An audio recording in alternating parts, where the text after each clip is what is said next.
What's up, gold miners? Today, I'm super excited to welcome Dominique Gunderson to the show. Dominique's real estate investing journey started right out of high school, and over the last 7 years has gone from real estate agent to wholesaler to flipper to now long-term investor, and has managed to grow an incredibly successful and robust flipping business in a completely different state than where she lives in. As it stands today, Dominique's team currently has anywhere between 10 and 12 flips going at any given time, and we cover a wide gambit of things in this episode for anyone who's interested in growing or scaling a flipping business, or just interested in how to grow or scale any business, because this girl is the real deal. We start off the episode by talking about Dominique's early years in the business and her advice for young investors that are getting into it at the age that she got into it, which is 18 years old. We talk about how she overcame some of the experience hurdles and how she used wholesaling to build up enough capital reserves to enter the flipping game. Later on in the episode, we cover the importance of building the right team, and Dominique goes in depth on some of the great hires that she's made and some of the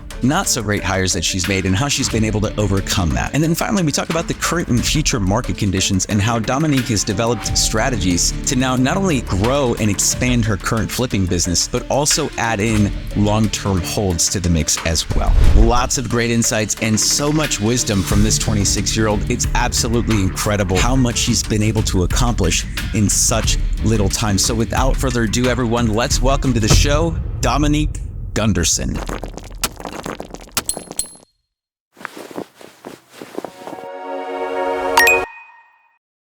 Dominique, welcome to the Gold Mine. Thanks so much for having me. Yeah, honestly, your story is pretty inspiring, because I was shocked to hear that you, immediately out of high school, the first time that I discovered you, immediately out of high school got into real estate investing. That is not the typical path. First of all, how did you do it? And second of all, why? What drew you? What inspired you to do that? Yeah, I got really interested in real estate when I was in high school. I kind of just was at that stage when you're, junior, senior, and thinking about college, next steps, what should I kind of do with my life? And my mom was in the process during that time of buying her first property, just a single not a single family, it was a townhome, but a primary residence to live in. And my parents aren't in real estate. They had never even owned real estate. I didn't know anything about real estate, but it just so happened that the property she was buying was a short sale. And so it was kind of a fixer-upper, getting it at a discount. And so just that whole process, kind of watching it and being involved in it, really piqued my interest as that this is something that people do for a living, and that you could take something and quickly add so much equity and value and run your own business doing that. So I got super interested in real estate and in the whole construction and renovation side of it. And just kind of knew that was, I didn't want to take the traditional college route, and I wanted to run my own business. So I kind of just ran with it from there and started taking steps after I graduated to ultimately get to where I am today. Would you say that you were, because different people have different kind of upbringings, right? And so I'm wondering, were your parents disappointed in that decision, or were they do your own thing? Or I'm curious how that conversation went. Yeah, my parents, only one of them went to college, so they weren't super forcing me to go to college and get an education. They were kind of always just, whatever you wanted to do that, is clearly a good path. They didn't want me to just, do nothing with my life. But I think seeing that I had a very specific interest and I was already taking steps in a very specific direction to make that happen, there wasn't really any pushback there, which was super nice. But I think a lot of my upbringing too is what caused me to take that path. Just kind of seeing the opposite. My parents kind of got divorced at an early age, and they had always struggled a lot with financials and holding steady jobs and stuff like that. So I think just kind of seeing that and knowing from a young age that I wanted to do the opposite, and I didn't want to rely on a paycheck. And, I wanted to build something myself and kind of rely on myself. Both my brother and I, ultimately ended up doing that and kind of had that built into us from a young age. So we we were pretty motivated to start taking that path as soon as we could. Yeah, that's great. And honestly, that makes a lot of sense, because in that same light, when I decided to kind of run my own business, I decided from a young age that I wanted to do my own thing too. And a kind of similar situation. It wasn't like my dad had a steady job, but he was always like unhappy, with the state of his like existence, especially working with the company that he did. He was never like truly in control, right? He always had to always had issues with his boss and all that stuff. So that from a young age always kind of inspired me to like want to do my own thing. So it's interesting that you had a similar situation, a similar experience where you also wanted to kind of forge your own path because of like what you saw at a young age. That's interesting. And, because obviously now you're well into your, journey.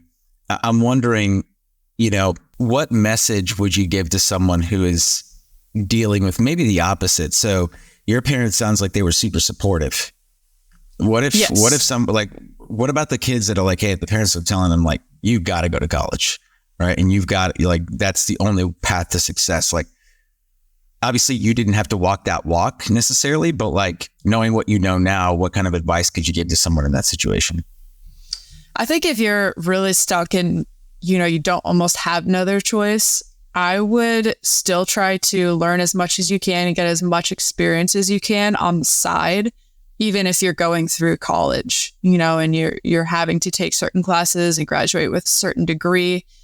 I know that's kind of a full-time job to some degree, but instead of living the typical college lifestyle, if you're really passionate about, business and starting something else, I would just spend that time learning and maybe working with somebody informally, but somebody who you can like even just work for free, just to understand more of the business and provide whatever value you might be able to provide to somebody who is pretty much doing what you envision yourself doing.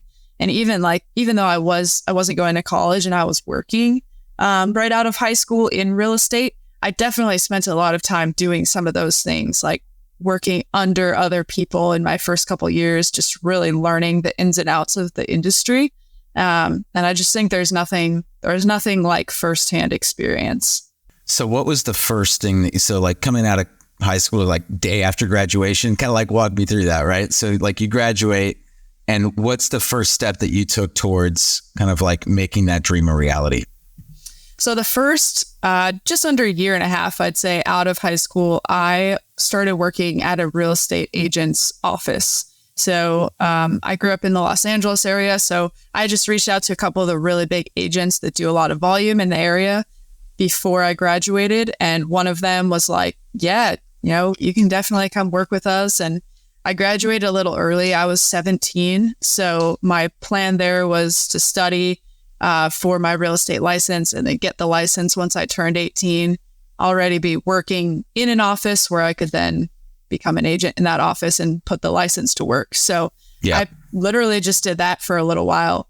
While I was getting my license, I was just working in the office, helping all the agents, like just learning the basics too of sales and contracts and what does it mean to buy and sell real estate. And doing it in an office that was producing a lot of volume was super helpful because I got to just see so many deals happening. So that was the first little bit, just doing that. And then I got my license and I was working as an agent for just a little bit as well. And, I knew doing that too, that wasn't investing and that wasn't really what I wanted to do, but I felt like it was a good first educational step. And once I had done that for a little while is when I jumped into the investing side and started wholesaling and then flipping. Gotcha. Okay. So let's talk about that transition then, because at that point, I'm assuming like you're probably 18, maybe 19, right? So, and you are still very young. You look very young, right? So you kind of face that same challenge that I did when I was starting out, which is like you had to overcome that age or, quote unquote, like experience objection where like some people would look at you and be like, what are you doing? Like kid, right?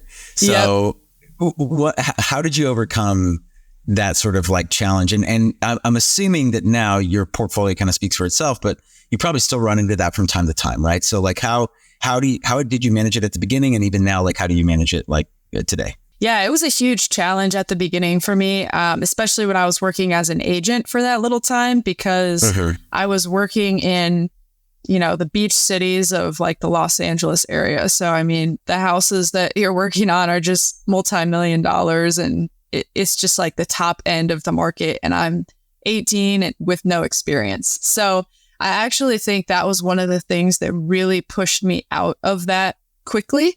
It was, educational and great experience, but it was so hard just to start entering at like that high level. And that's just where I lived, so I just picked the market that I was present in, and it was just really difficult. So it quickly showed me that I needed to do something that was a little bit more with the age and experience that I had, more attainable. And so that was a big driver for sure of getting into wholesaling. A lot of people that are into wholesaling, that's almost like the first step that you get into when you want to get into investing. So it's more common that, you're young, you're hungry, you're hustling. It was still, not a problem, but it was still a challenge that I faced being so young and so inexperienced. But it was just more along the lines of something that was attainable, as well as just working with, fixer upper, not very expensive properties compared to, a homeowner who's owned their property for 10 years and it's like their prized possession. So it was a good transition for where I was at in life. Did you originally, so you invest primarily in New Orleans, and is that a spot that you picked out like right away, or was it something that you kind of explored different markets? How did you go about identifying that market? First of all, and then we'll kind of move on after that. But I really want to understand like how you picked that market. Sure. So I was wholesaling when all the deals I did wholesaling were in Los Angeles, and that's where I live. That's where I was presently located. I did a bunch of deals, probably like 40 or 50 deals wholesaling in the Los Angeles area. Felt like I had saved up enough of the assignment fees to where I had a little bit of working capital to start buying my own projects, as well as I had just done a lot of deals. I had a lot of volume under my belt, so I felt like I understood enough to where I was comfortable to buy my own property. So when I was 21, that's when I made the transition into owning my own company that was going to actually buy the real estate instead of just wholesaling it. And that's also when I transitioned markets. And it was honestly just out of a necessity. I was 21, I was young, I had saved up some money, but not enough to buy a property in Los Angeles. And it was also just much riskier, for my first deal being fully invested in something of such value. So I started thinking about another market that I could, buy in that was more affordable and a little bit less risky for just getting started. And it was just New Orleans was the one market that I knew someone on the ground that I really trusted, because my dad and his wife lived in New Orleans.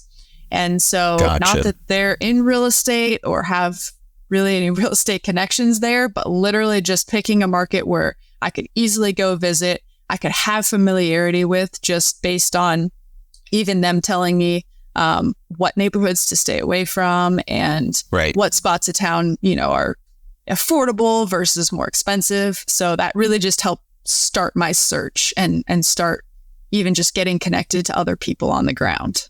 Yeah, that makes a lot of sense. And even though like they're not in real estate, they at least have some pulse on the market and you trust them, which makes a lot of sense. And, that's, I think, one of the advantages, like for myself, having been in real estate for like 10 years, I have a lot of friends who are like big time agents in different markets, and you can start to kind of have those conversations.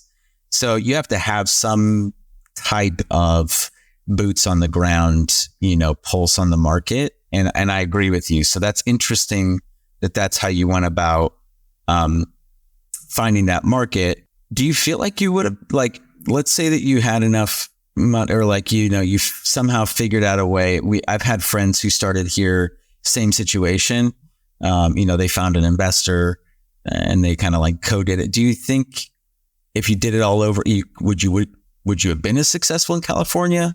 Or do you think that you picked the right market for you at that time? Like, I'm really curious to hear kind of your thoughts on whether that market had anything to do with like the success that you've had so far. I don't think so. I think you can find a lot of success literally anywhere. I would say, generally speaking, if you're in like a major metro type of area where there's constant people moving in and out and there's just a lot of population, that's always key. But honestly, I know a ton of other investors who invest in like really small towns, kind of in the middle of nowhere, that also have success. So I really do think that you can be successful in any market, and to not, be hung up on and pay a ton of attention to like picking the market that might have the best growth statistics or, jobs coming in. Like, that can be important and helpful, but there's opportunity everywhere.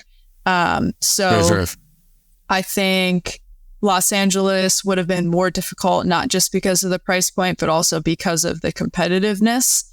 I was super well connected there because of wholesaling. I knew all the investors that had bought deals for me and stuff. And right. There's so many different neighborhoods, and there's like people that specialize everywhere, and a lot of them. So picking a market like New Orleans that is still a major metro, everybody kind of knows where New Orleans is and what it is, but there's not nearly as big of an investor community out there.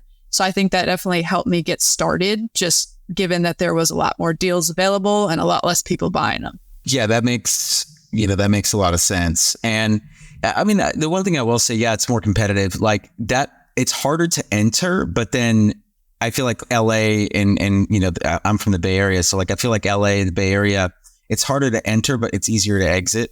Right. Yeah. So the flips tend to be a lot juicier, but then it's that entry, but also a lot riskier. And you hit on that earlier, right? Where, yeah, it might be a home run, or it might be a total like strikeout, and you're down to like $100,000 or like $200,000. And like, right. That hurts, Right. You have a couple of those and like you go like, you could burn yourself dry really, really fast. Right.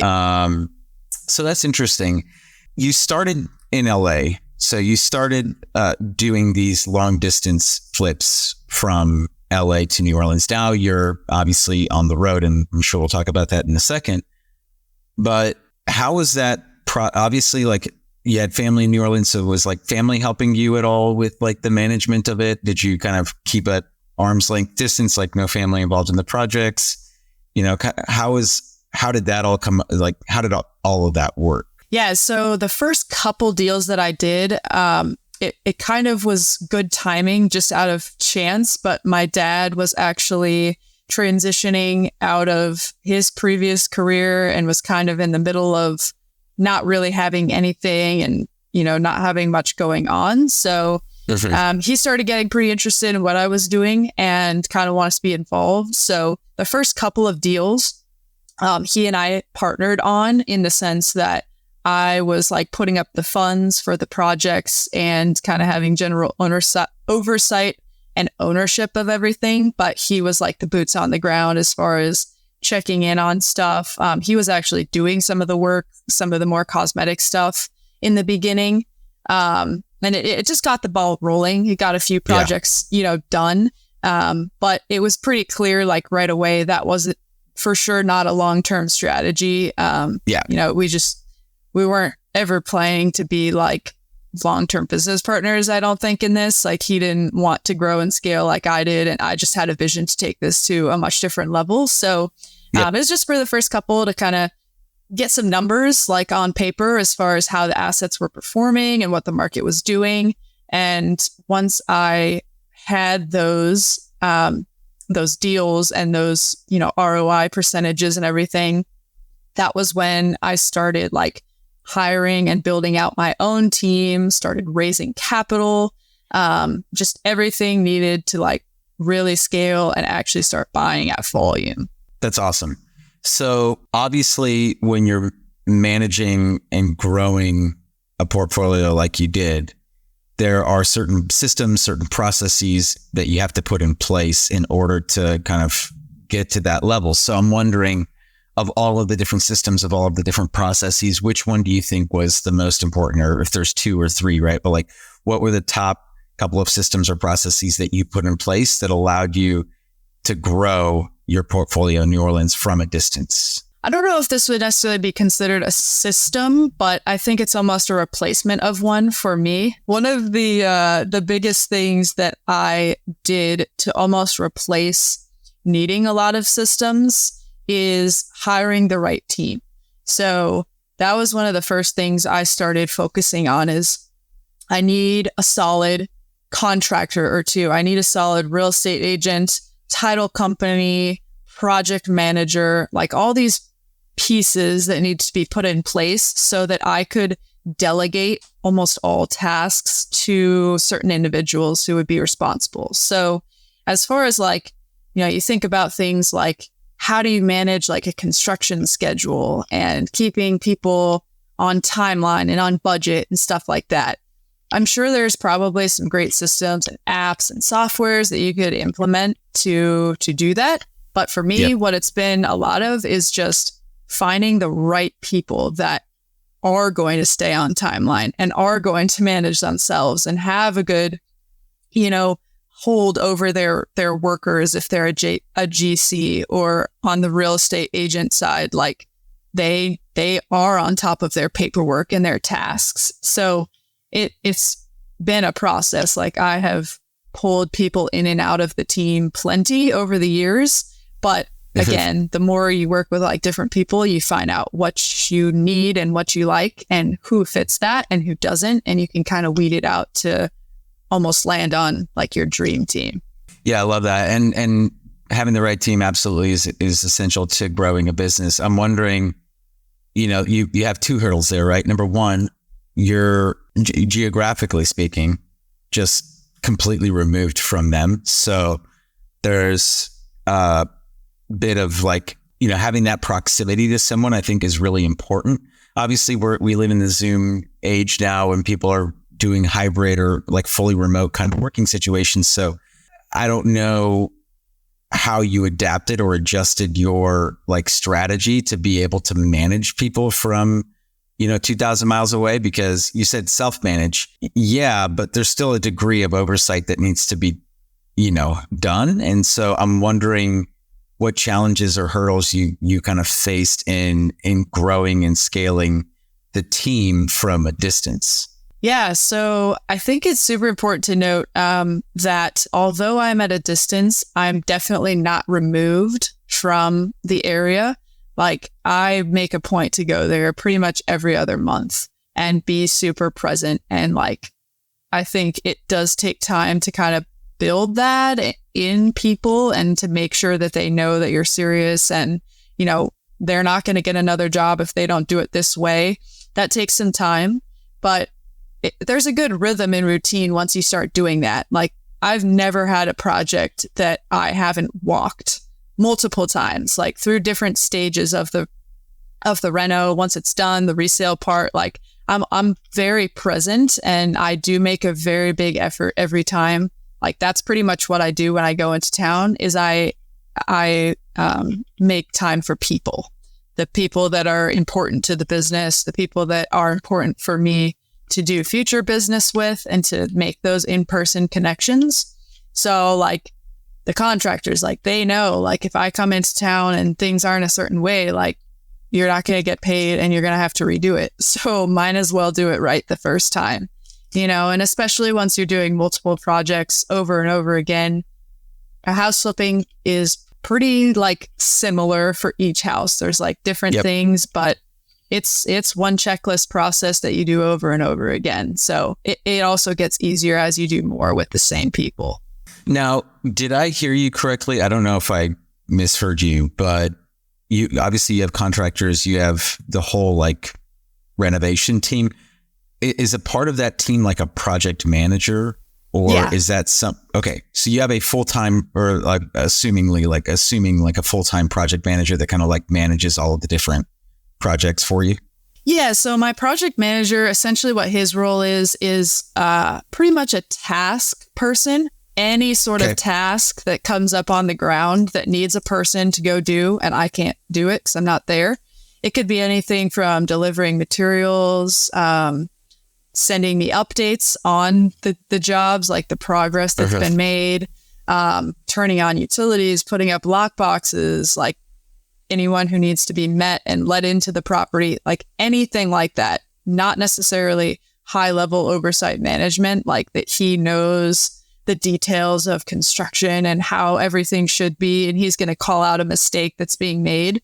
But it's more just daily tasks that have to get done, and someone has to be there to do. Yeah, that's awesome. And I'm wondering, because to me, that feels like, in my head, that feels like the most important position other than like maybe your GC. Yep. Right. Because they're kind of like the glue that holds everything together. Yes. So I'm wondering how many times it took to get that hire right. It maybe for other people's stores would take a whole bunch, but for me, it was just one. That's actually my one person who's been with me since day one. Nobody else has. Really? But he has, and it was super random. The way we met is he was trying to get into real estate. He was actually wholesaling a property. It was his first deal, and I ended up buying it, but it was overpriced and he had to renegotiate, and some things just had to be redone with the contract that he didn't know how to do. So, I kind of held his hand and walked him through that first deal. And he was just a great communicator. We got along super well. And so I just kind of presented the opportunity like, hey, would you like to be, do this kind of on the side as you're starting up wholesaling and just be on job sites, learn more about the process of flipping houses, and kind of just do this, daily tasks that come up type of job. And he was all about it and has been ever since. So that's awesome.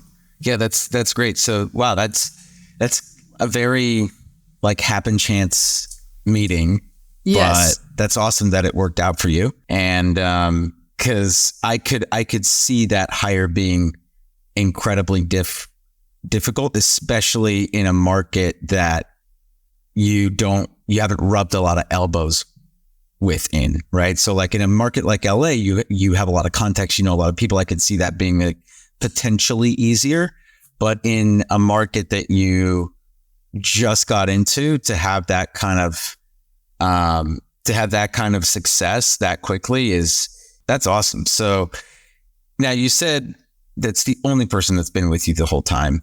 So let's talk about maybe a hire that didn't go the right way, because I'd love to hear like one, and you can leave out names or whatever, right? Like you don't want to hurt it, drag anyone through the mud, but I'm wondering like who maybe didn't perform the task, and what were the things that you saw in them, right? Like what were some of the things you're like, oh, I think that they could be really good, but then they didn't end up working out, and like for whatever reason. I think it's never been somebody that was just not great up front. Like there's been some of those where, I maybe call a contractor or a handyman to go fix something and like had to try several times just to get them on the phone, like red flags up front to where, okay, this person's probably not going to work out. Like there's been a few of those, but that's never been someone that I've actually like committed to or really worked closely with. I just kind of weed those out quickly.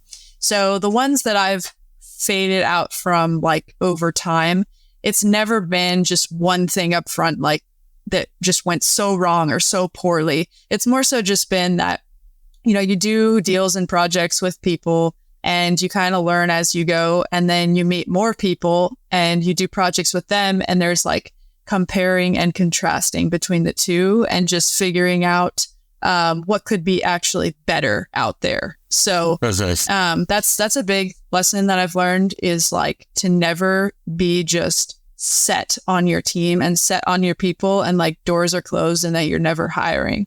You should always be open to meeting people, finding out like, hey, tell me about what you do. Show me some examples of projects that you've done. What are you looking for?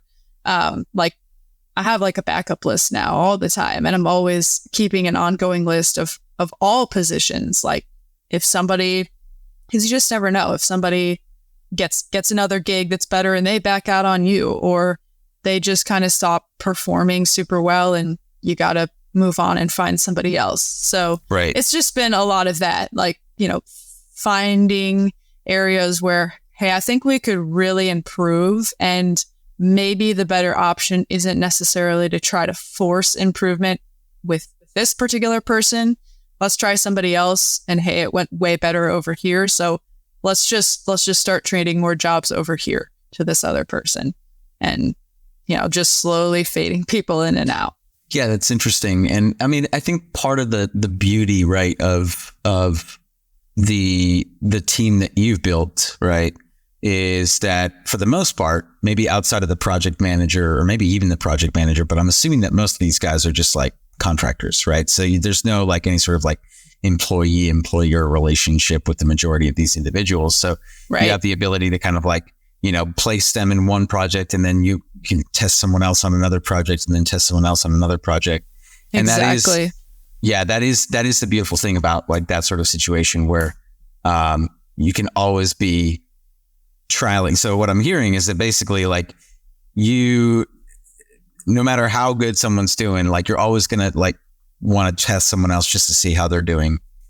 I'm assuming that you have an A team right now, right? Like people that you're like, hey, I'm super set on these people. But like if you've got 10 projects going on or 5 projects or however many, like I'm sure the bandwidth is only so great, right? And so you got to have like a B team. And so like, okay, that's cool. That's interesting to hear.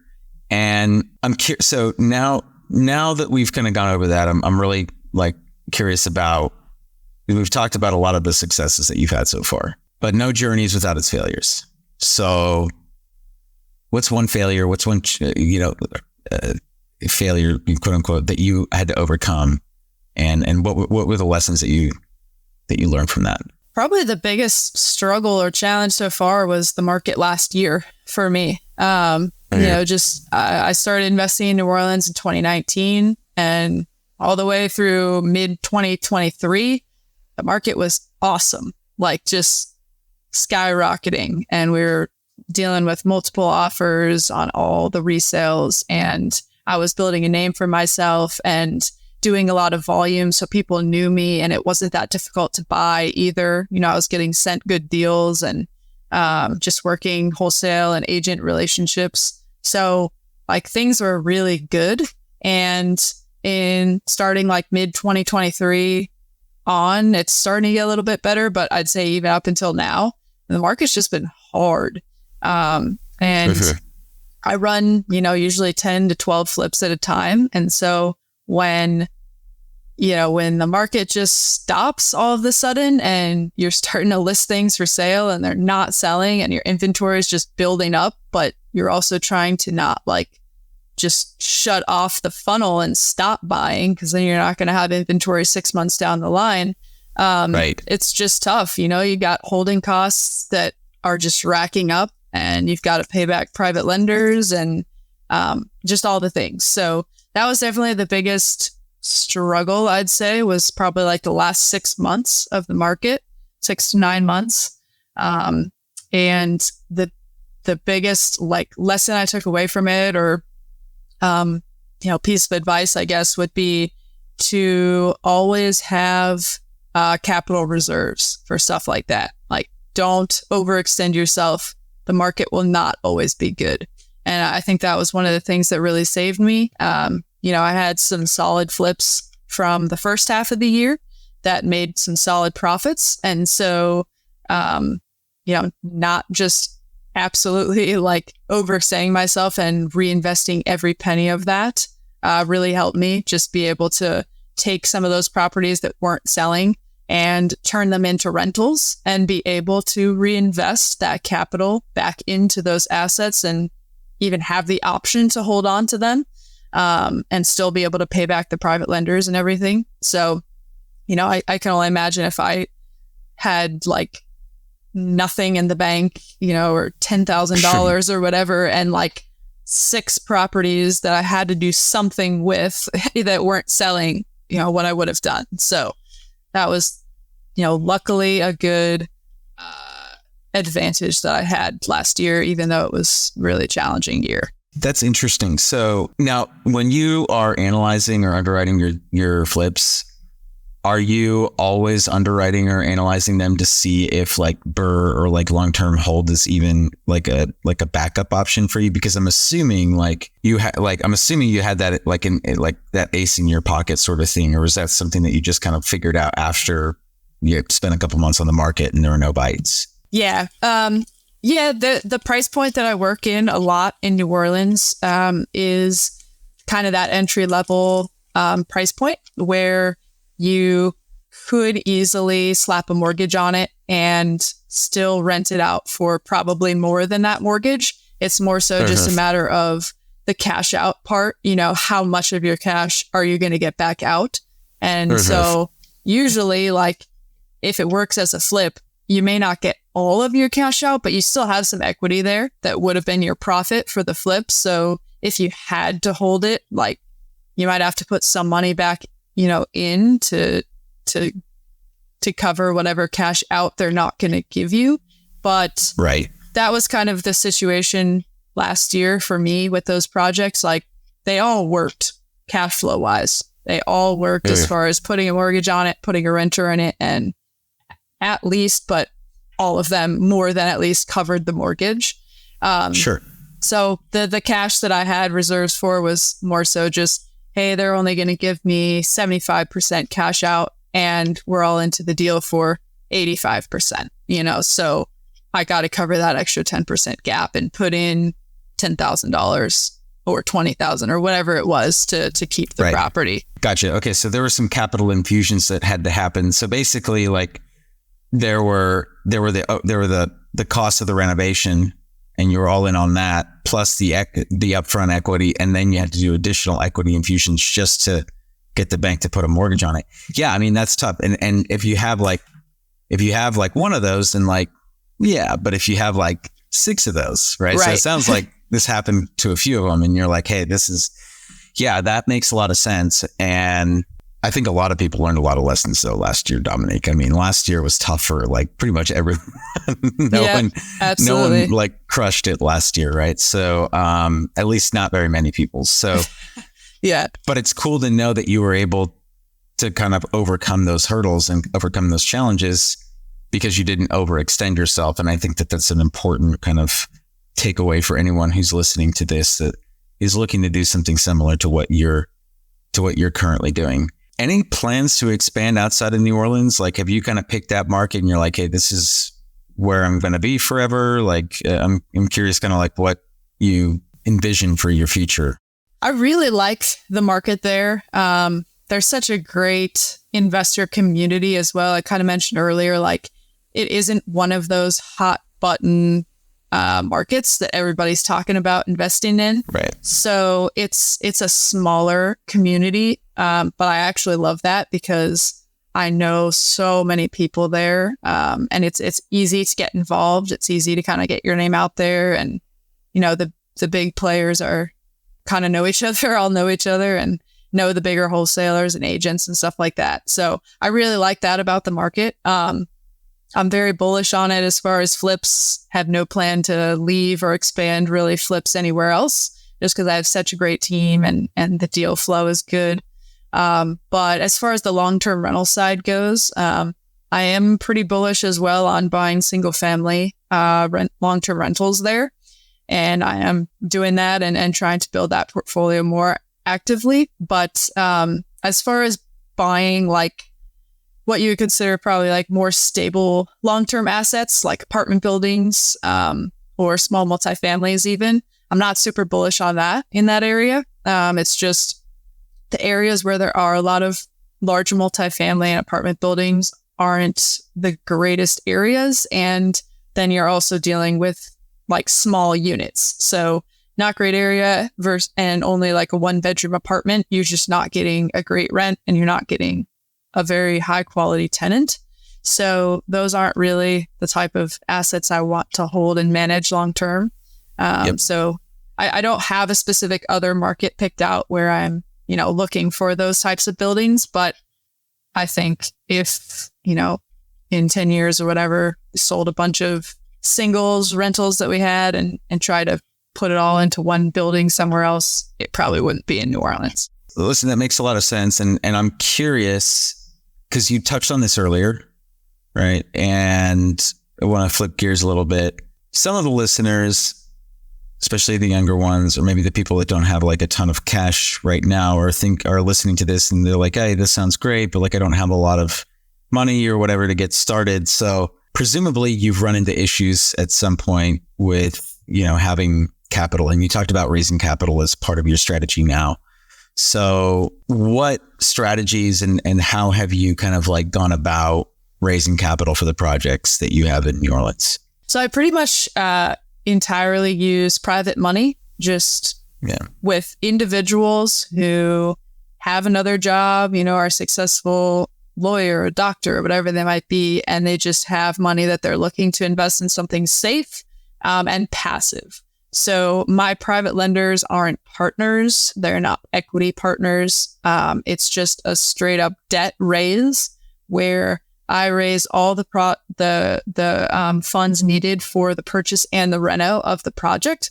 And it's a straight up interest rate transaction to where, if I hold the loan for 12 months, they typically get 12%. So 1% per month that the money is held, and it's either just distributed in monthly interest payments or one lump sum at the end.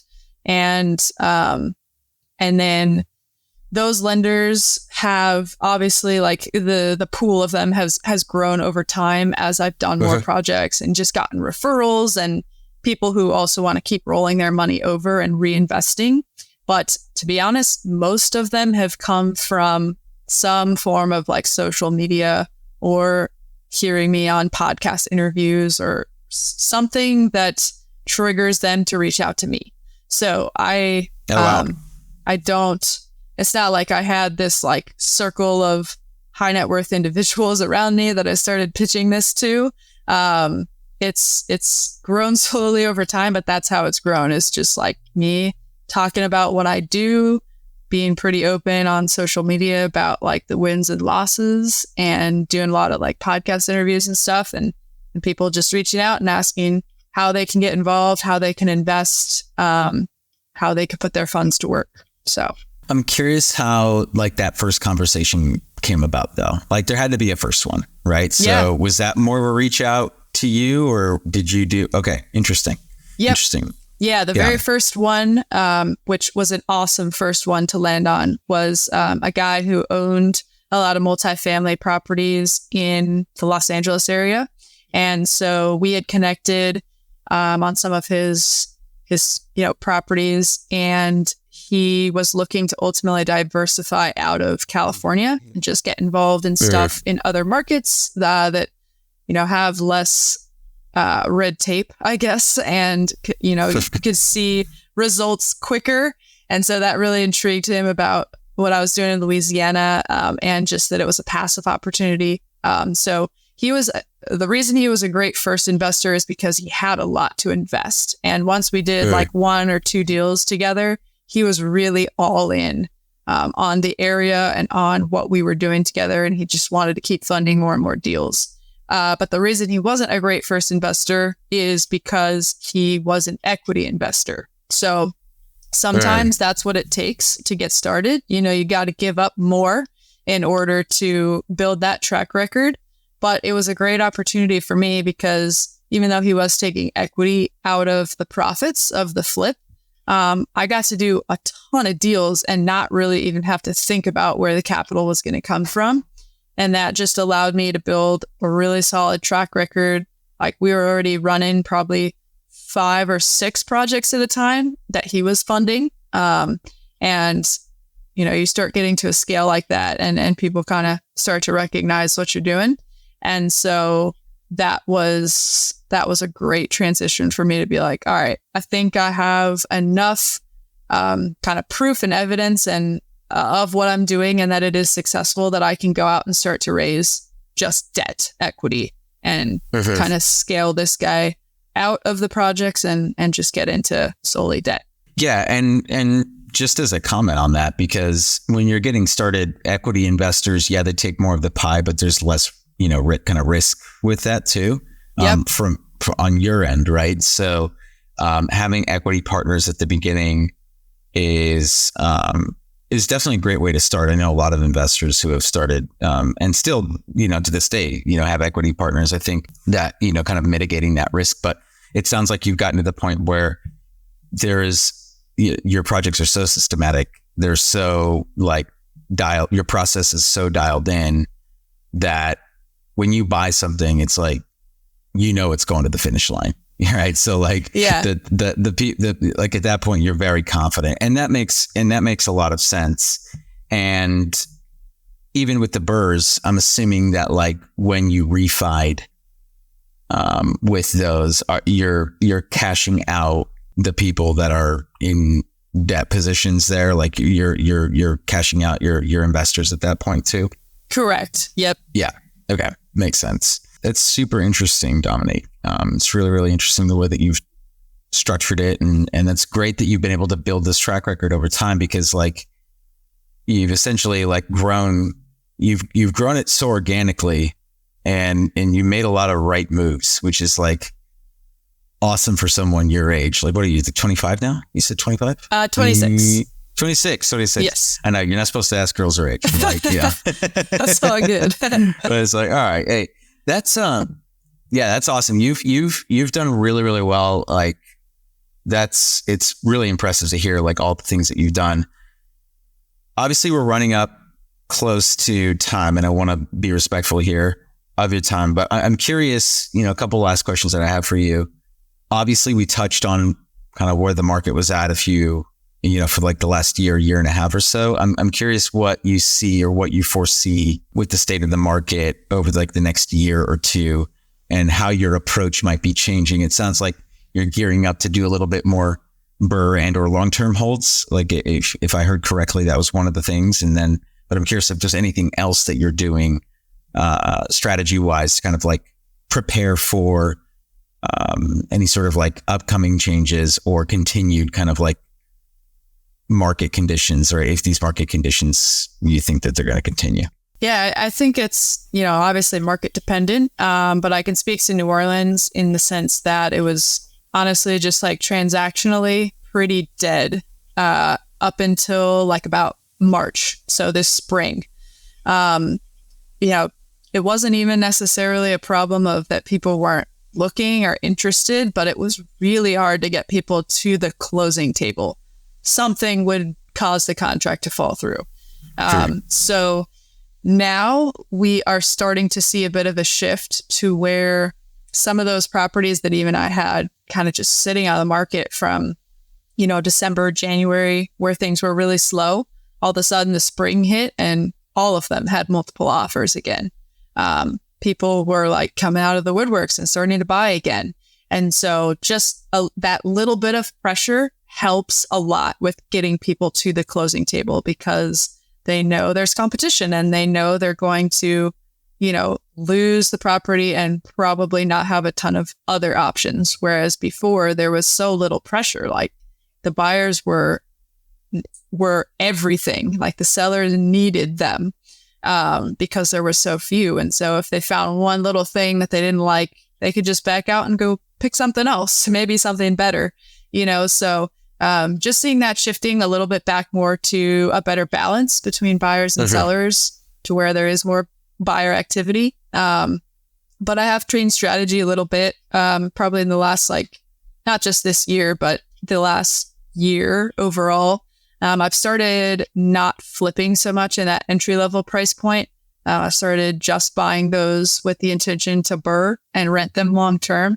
And that in New Orleans is the $200K and under market. I'm flipping pretty much only in the next tier up market right now, about $250 to $500K exits. You're just dealing with a little bit more serious buyers, and they're less affected by the interest rates and insurance and just economic things that pop up. So that's been better. But overall, just generally speaking, there's been way better activity in the last 2 months than I've seen in 6 or 8 months. Yeah, that's awesome. And that's good to hear. And it's cool to hear how you flipped, no pun intended, your strategy there a little bit.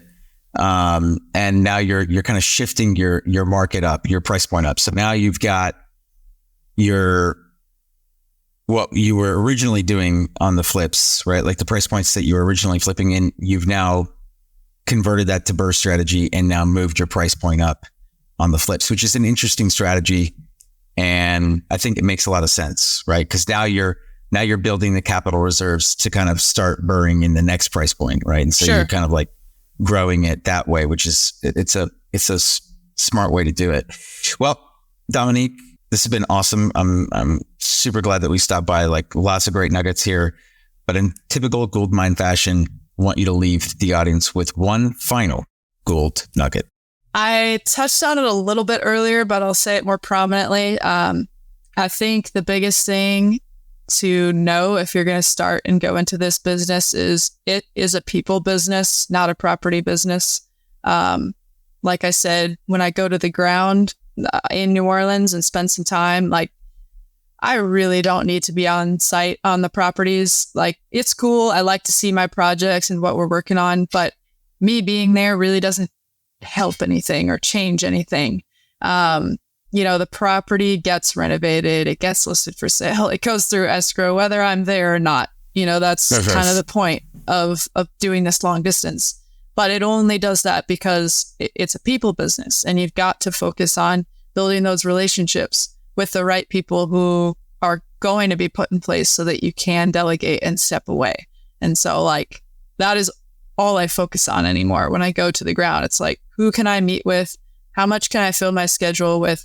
Just taking people to dinner, like showing people that I appreciate what they do and I want to be long-term partners with, and networking. Like I try to plan my my visits around meetups that are happening, and like where can I get in the room with other people that I could either just be friends with and bounce ideas and hear what's going on in their business and share what's going on in mine, but also potentially do future deals with. So focus on that. Like it's hard at the beginning when it just seems like it's all about this one project and it has to go perfectly and you have to design it just right. But it's the people and it's those relationships that's going to get you through 100 deals, not just one. That is great advice, and I could not agree more. Dominique, thanks so much for stopping by. Yeah, thanks for having me. It's been a lot of fun.